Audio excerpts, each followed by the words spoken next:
Hey, how's it going? Today I'm hitting you guys up with a quick tutorial on how to install custom plates on your PlayStation 5 console. So removing your current plates and installing new ones, which I happen to have right in front of me.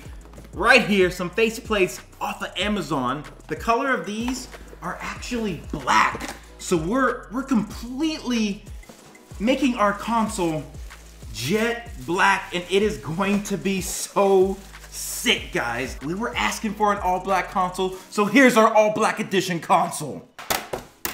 Quality of these plates, pretty good.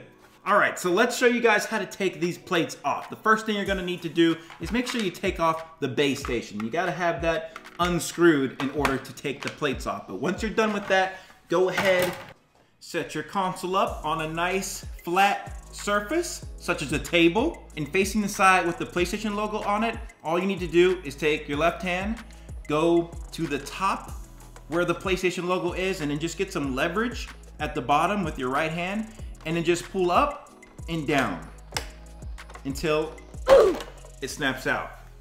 Just like that, and then you can do the same with the other side.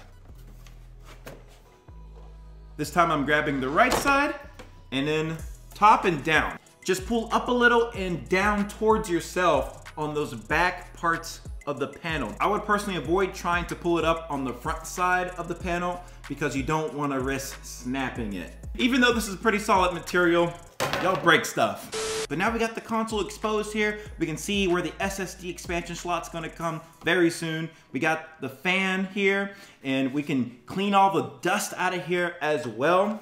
So this is very nice, guys. All right, time to make it black.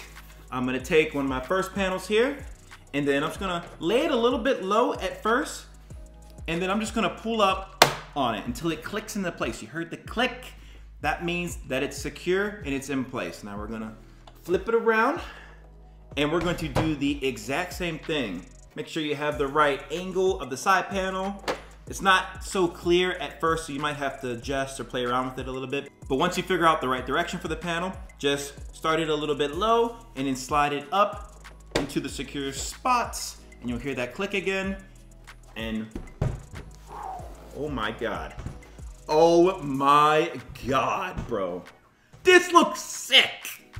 I hope this video was able to help those of you looking to customize the faceplates on your PlayStation 5 console. Definitely let me know in the comment section what your updated PlayStation looks like. And share some pictures in my Discord. I'd love to know. Links are in the description. And with that, I'll see you guys in my next video. Peace out.